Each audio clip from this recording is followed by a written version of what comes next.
Houve fraude e houve roubo, diz a maior força política da oposição de Moçambique. À quinta derrota nas autárquicas, a Renamo ameaça rasgar a maior conquista política do país desde o fim da Guerra Civil. Se este voto popular não for respeitado, a Renamo vai romper com as negociações e as consequências que daí advirem serão da inteira responsabilidade do Presidente da República e do Partido Frelimo. Apesar da Frelimo continuar em vantagem nas 53 autarquias, o partido no poder não conseguiu recuperar municípios importantes como o de Nampula, onde voltou a vencer a Renamo, com 59,42% dos votos. A Beira voltou a cair também nas mãos da oposição, desta feita do Movimento Democrático de Moçambique.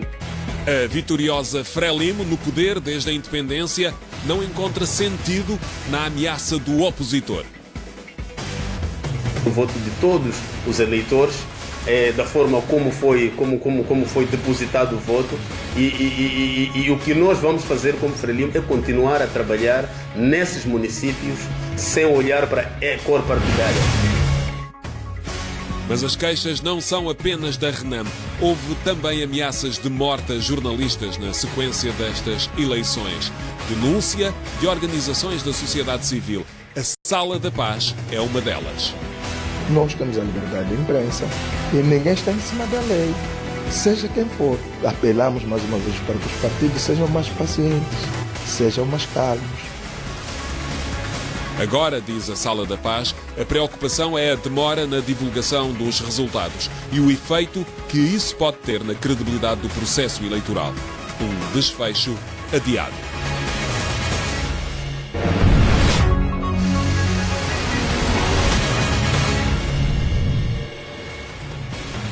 Bem-vindo ao Causa e Efeito. Esta semana recebo José Ribeiro Castro, Paulo Sousa, Joana Dias e Miriam Taylor.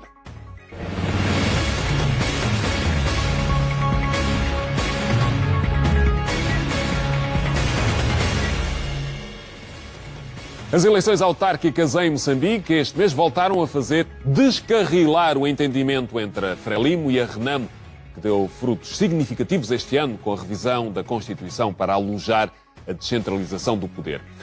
A Renamo e o resto da oposição contavam tirar benefícios das mudanças nestas eleições. A maior força opositora ficou aquém das expectativas e diz que houve fraude. Os meus convidados são José Ribeiro Castro, advogado, ex-deputado e ex-eurodeputado, antigo líder partidário do CDS. Acompanha de perto os processos políticos nos vários países africanos onde se fala a língua portuguesa. O outro convidado é Paulo Sousa, jurista moçambicano, criminalista, docente e investigador académico. Bem-vindos a ambos. Começo por Paulo Sousa. Fraude é a palavra central, é a palavra em cima da mesa. Sempre que há eleições, há este argumento da Renamo para os resultados. É de facto assim? Acredita que há um esquema montado para defraudar as eleições em Moçambique? Muito obrigado. Bom, pronto. Fraude, como se alega, como se diz nos últimos tempos, é mera presunção, por enquanto. Aliás, são manifestações de grupos partidários, neste caso a Renamo e os outros. Agora, para provar efetivamente se há fraude ou não, há um conjunto de aspectos que devem ser seguidos. Um deles é o impulso a um órgão competente para investigar, para fazer a devida sindicância e determinar se há fraude. E a partir daí, julgar os culpados. E agora, subscrever o que está a ser dito, por enquanto, é automaticamente algo superficial. Temos é que esperar. E há mecanismos próprios, a Lei 6/7 de 2018, as leis recentemente aprovadas a partir da revisão pontual da Constituição, trazem alguns elementos, trazem alguns aspectos próprios para reclamação, para impugnação, e isto deve ser usado. A partir daí, os órgãos... Há um quadro que apoia quem apoia e prevê quando há queixas de fraude para serem investigadas. Mas elas são recorrentes, há sempre esta queixa. Acaba por ser um recurso para justificar uma derrota, ou de facto há indícios, ou tem havido no passado indícios de que a RENAM tem razões para se queixar? Bom, há essas duas hipóteses. Em direito disse que quem pronto alega deve provar. E há esta outra hipótese que no momento, só dizemos ou só se diz que há fraude quando acontece ou saem os resultados, e esses resultados não nos agradam. Então é preciso analisar, ponderar as duas circunstâncias e perceber se efetivamente há fraude. E para isto, como disse anteriormente, é preciso acionar os mecanismos. E sei que a RENAM acionou alguns mecanismos, embora sempre subscrição dos procedimentos legais, e automaticamente subentende-se ou agrava-se este pensamento de que o sistema está todo corrompido, comprometido com o aspecto de fraude. Pronto, é um conjunto de aspectos a analisar. A suspeição é grande. Dr. Ribeiro e Castro, obrigado por ter vindo ao Causa e Efeito. Já esteve em Moçambique em funções de observador de eleições, em eleições de 2014, em que... 2004, perdão, em que a palavra fraude também voltou à tona. Quando lá estava, conseguiu perceber se há um mecanismo de fraude no sistema eleitoral moçambicano? Bom, a situação mudou muito em Moçambique, mesmo na administração eleitoral, de 2004 para cá. Não é? Bom, primeiro era a observação de eleições legislativas e presenciais. Normalmente a comunidade internacional não observa eleições locais. Enfim, há grupos independentes que o fazem, mas, digamos, organizações internacionais, como era o caso da missão de observação eleitoral da União Europeia, só observam eleições nacionais ou referendos constitucionais, de uma forma geral. Essas eleições eram umas eleições em que, de facto, a missão de observação da União Europeia era muito importante, foi muito puxada, porque antes tinham sido as eleições de 1999, em que houve acusações de fraude, e, nomeadamente, observações internacionais que não o denunciaram na altura, denunciaram a seguir que tinha havido fraude. E, portanto, que o presidente Chissano tinha ganho mal as eleições. Nomeadamente, o Centro Carter avalizou que não... E, portanto, essas eleições, que eram as eleições seguintes, havia uma grande atenção. Aliás, portanto, o Chissano não era candidato outra vez, seria o primeiro mandato do presidente Gabusa, e houve grandes meios. Eu estive lá nessa altura, não estava na missão de observação eleitoral da União Europeia, fiz parte da missão do Parlamento Europeu, que acompanha a parte final. Nós, no Parlamento Europeu, não observámos situações de fraude diretamente, mas elas ocorreram e foram relatadas, nomeadamente, em algumas províncias. A província de Tete, e, salvo erro, algumas zonas da província de Manica. Tinham a ver com o recenseamento, problemas com o recenseamento, alguma manipulação, digamos assim, e que forçavam as populações, ou algumas populações, a grandes deslocações para votar. Bom, mas o dado mais saliente dessa eleição foi uma abstenção gigantesca.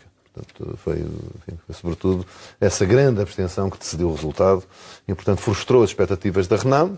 Portanto, houve população que não votou Frelimo, mas que não votou RENAM. E isso foi verificável. Nós observámos fisicamente essa abstenção numa votação que durava 2 dias. Começava num dia e prolongava-se até o dia seguinte.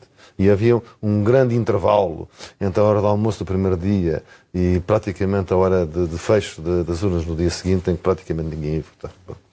Portanto, houve essa grande abstenção. Agora, de facto, Moçambique, nas eleições, tem tido sempre este problema. E é um problema, digamos, de democracia não resolvido. A ponto de, em algumas eleições, a RENAM boicotar as eleições, portanto não participar. Como aconteceu nas eleições autárquicas anteriores, em 2013. Nesta, enfim, eu sei que tenho seguido, ontem a líder parlamentar da RENAM, Ivone Soares, fez um discurso muito duro, muito vigoroso, muito vigoroso na Assembleia da República, é um discurso corajoso e, portanto, com observadores, declarou factos que poderão ser verificados ou informados, mas há também fontes independentes que o dizem. Nomeadamente o Electoral Institute of Southern Africa, que fez uma contagem paralela num dos municípios que é disputado, enfim, são sobretudo 4 municípios que são disputados, portanto a votação foi muito cerrada e houve notícias contraditórias e, portanto, o drama está aí. E há também denúncias da Renam, mesmo em municípios onde ganhou. Portanto, que terá havido, digamos, manobras, poderão ser agora verificadas. Isto é, sobretudo, muito mau. Porquê? Porque vem reacender outra vez as tensões numa fase importante do processo de paz. Quer dizer, Moçambique está num estado muito periclitante do seu desenvolvimento político, frágil, não é? E Moçambique precisava de umas eleições autárquicas que corressem bem, que fossem um fator de reconciliação, de reencontro das pessoas. Nós em Portugal temos essa experiência. Não há coisa melhor para enraizar a democracia do que as eleições locais. Porque não são dramáticas como as eleições nacionais. Aqui ganham uns, ali ganham outros. E os militantes dos partidos convivem uns com os outros numa atmosfera mais descontraída. E isso em Moçambique, apesar de as ter há muito tempo, nunca aconteceu. Fica até talvez uma prevenção para Angola, que é uma má estratégia fazer o gradualismo geográfico, que foi a metodologia que se fez em Moçambique. A pouco e pouco, quer dizer, esse processo foi interrompido, portanto ainda não há eleições autárquicas em todo o território de Moçambique. É um processo muito controlado pelo poder central e talvez por isso esta respiração democrática espontânea não acontece. Não tem problema nenhum. Aliás, isso é muito contraditório. Desde cedo que há forças de oposição que ganham em cidades principais, como a Beira, e não passa nada, ou Climane, e não passa nada, quer dizer, não há nenhuma guerra civil, não há nenhum confronto, é perfeitamente normal, mas dá a ideia que o sistema político não absorve isso, não assimila isso como um facto natural. E enfim, nestas eleições até se falava que na Beira podia haver uma alternância, não para a Frelimo, mas para o outro partido, para a Renam. Mas, portanto esse capital de normalização democrática que são as eleições locais, dramaticamente está a ser desperdiçado em Moçambique. E isso é muito mau. O Dr. Paulo Sousa é da Beira, é cidadão exatamente da Beira. Sentiu que havia algum tipo de crispação neste período pré-eleitoral que pudesse levar a acender mais de algumas, pelo menos ao nível das palavras, um acender de tensões? Bem, durante o período pré-eleitoral não. Estava tudo muito bom, muito bonito. O assunto começou mesmo depois do encerramento das urnas, por volta das 18 horas local, ou seja, de Moçambique, quando os resultados parciais começaram a ser publicados ou contados pelo órgão, nomeadamente a Comissão de Eleições e o Secretariado Técnico de Administração Eleitoral. E o que é que aconteceu? Os resultados parciais, aqueles anotados também de forma parcial, começou a mostrar caminhos distintos. Todavia, há aí algo que eu tenho sempre dito, que era preciso analisar o cômputo geral, ou a contabilidade geral. Que as pessoas olhavam para a parte superficial e ditavam uma presumível vitória de um determinado partido. E a tendência não é a efetividade, não é o cumprimento, não é o fecho. Ou seja, pode-se mostrar o início, um determinado partido a ganhar e o outro não. Mas não houve qualquer tipo de alteração da ordem pública? Ou... Não, pelo que eu percebi, pelo que acompanhei, na cidade da Beira não. Eventualmente, mas não de forma dramática. O que é comum. E também é preciso perceber que quem faz parte de uma mesa de voto, aquele grupo é um conjunto de partidos. Seja o Partido Frelimo, o Partido Renamo, o MDM, a sociedade civil, estão todos ali. Cada um defende o seu lado, cada um quer ver resultados por seu lado.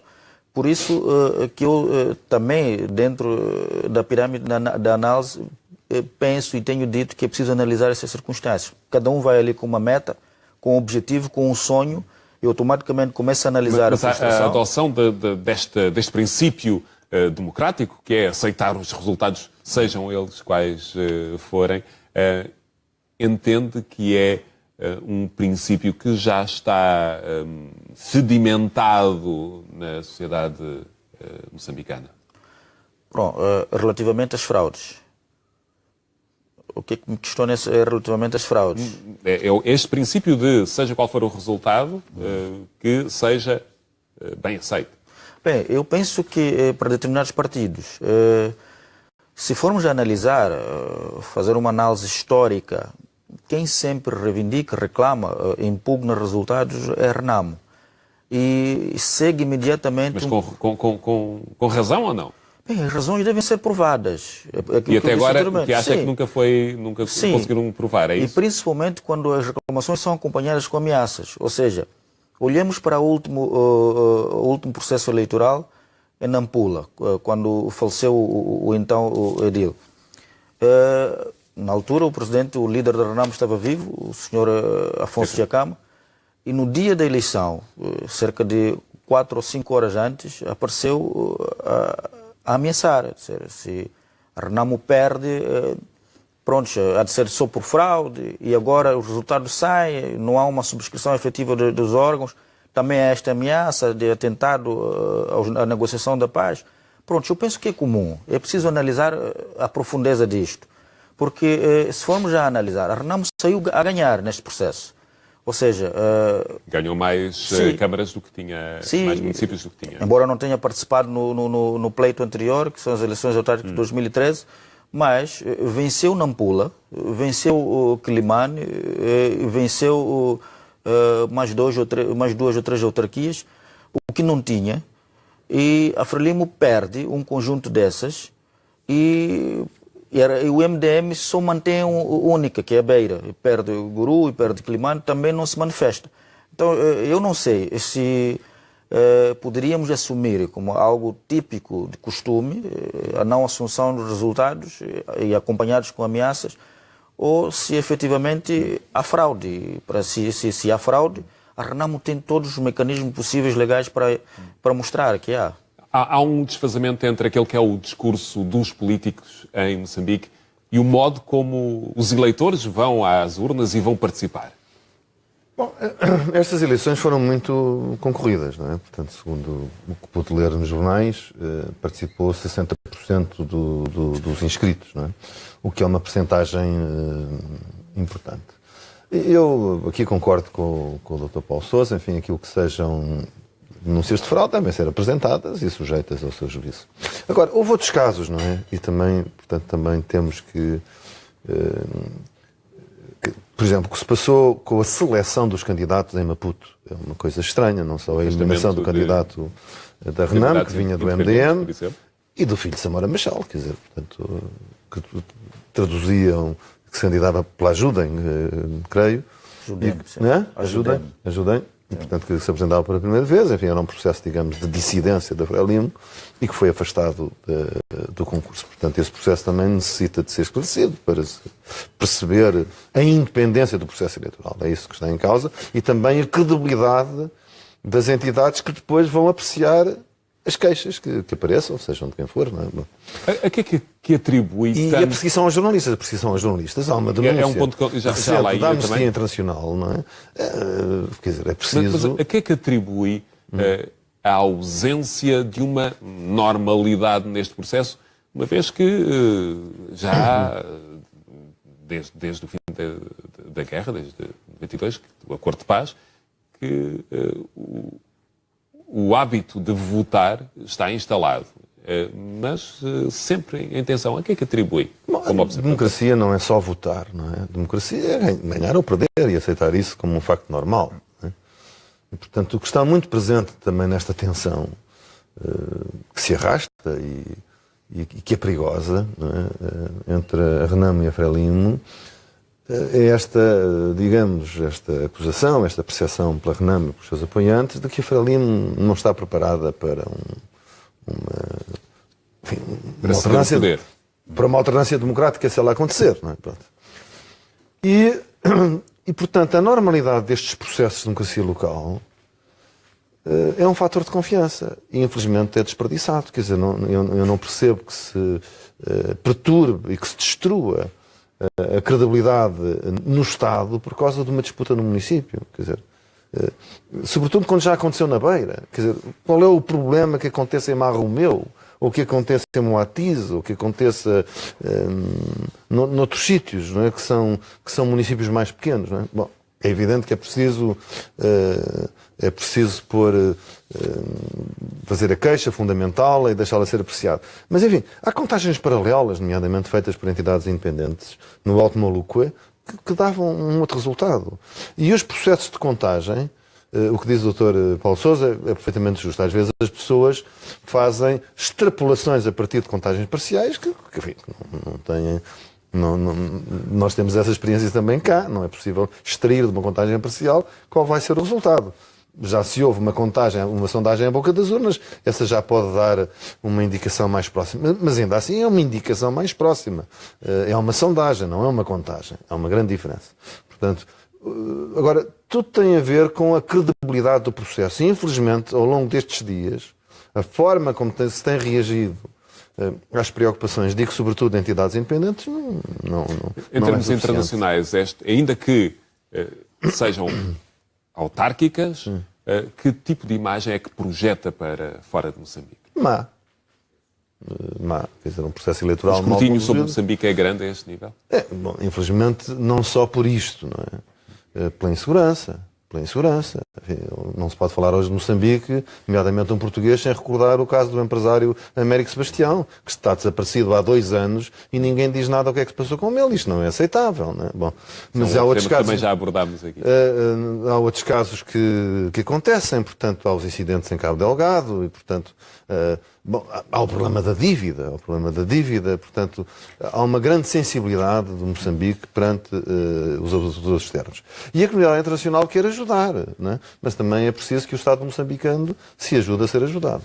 Dr. Ribeiro Castro, Dr. Paulo Sousa, obrigado por terem vindo ao Causa e Efeito debater aqui estas questões em torno das eleições autárquicas em Moçambique.